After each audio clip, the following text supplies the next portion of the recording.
In Canada and the northern United States stalks a monster many people still believe actually exists till this day: Wendigo. This monster's name translates to the evil spirit that devours mankind, and it's associated with the coldest times of the year. In the darkness of winter's icy grip, food is scarce and survival becomes paramount.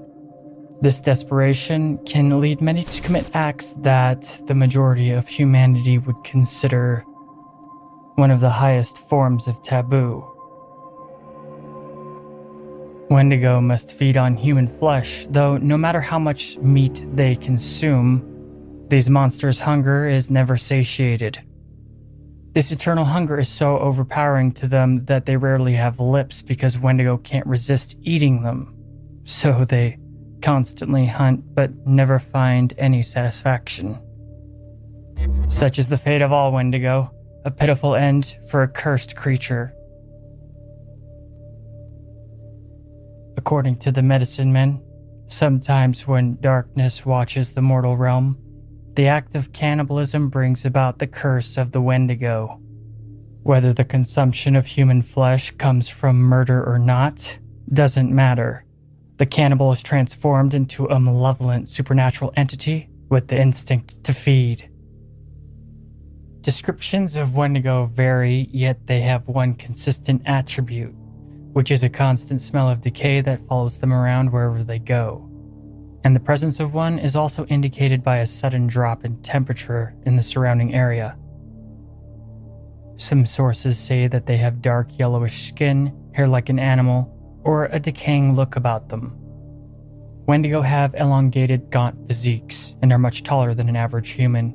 Their heads are known to appear like skeletal deer with long elk-like horns and a set of glowing eyes. They are also known to appear with bestial humanoid faces that have missing lips, giving it a permanent yellow-fanged smile. These demonic monsters are powerful in spirit and no longer wholly part of the physical world. They grow bigger the more flesh they eat, becoming stronger and more hungry after every meal. Being excellent hunters, Wendigo have enhanced speed, senses, and endurance. They are also able to utilize all terrain to their advantage, and often have sadistic glee in manipulating prey into traps. But the list of their supernatural abilities goes on and on. They can hear an anxious heartbeat a mile away, and can even utilize dark magic, granting them influence over the weather to a degree, allowing them to use a paranormal fog to manifest around their prey as they hunt them, with these monsters greatly enjoying hunting their prey sadistically, always hoping, in vain, that their next victim will satisfy their insatiable hunger. They'll shriek, growl, and toy with their victim, even allowing them to escape, to give them a false sense of safety, which is all the better to use their ability to mimic human voices to lure their prey into the desired location where they can feed on them. Worst of all, though, if you're being hunted by a Wendigo, there's not that much you can do. Hiding in cabins or buildings won't help at all, because Wendigo can unlock doors easily, or just break open obstacles with their inhuman strength. In fact, the monster usually uses such dwellings for a lair, and it goes into hibernation in such places when required. So they are more than familiar with the layout and possible hiding spots within buildings, and have not lost themselves to the point that they can't remember their time spent in them as a human. There's not really much to do if you're trying to hide in man-made structures. They'll find you anyway. Cannibalism is not the only way to obtain the curse of the Wendigo. Some Wendigo survive death and travel the earth as a disembodied spirit. Essentially now a demon, the entity can possess the body of a normal person. This happens usually through a horrific nightmare, and when the victim awakens, is consumed with a hunger for meat, human meat, which turns that person into a Wendigo, essentially giving the possessing spirit a second life. Those few that happen to survive an encounter with these monsters are far from saved, though, because they will be infected with Wendigo fever and feel an intense burning sensation within their legs, as well as some other pretty obvious side effects.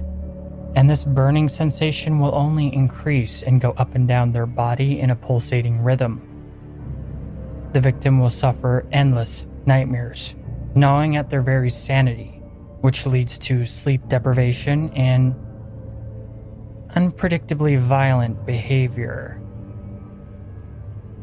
Eventually, the sufferer of Wendigo fever runs out into the cold wild, and one of two fates awaits them. They either transform into the monster, or they return but have completely lost their minds. How to beat them. Well, you're not going to have much luck in beating a Wendigo unless you're trained to do so, but always keep in mind that a well-fed Wendigo is far more formidable than a hungry one. Though these demonic monsters are incredibly deadly, they're not invincible. Always consult a local medicine man for a rundown of what you're dealing with and how they can assist you, though, when it concerns Wendigo. Gain as much insight as you can from these wise men and accept anything they offer to you to help in the hunt.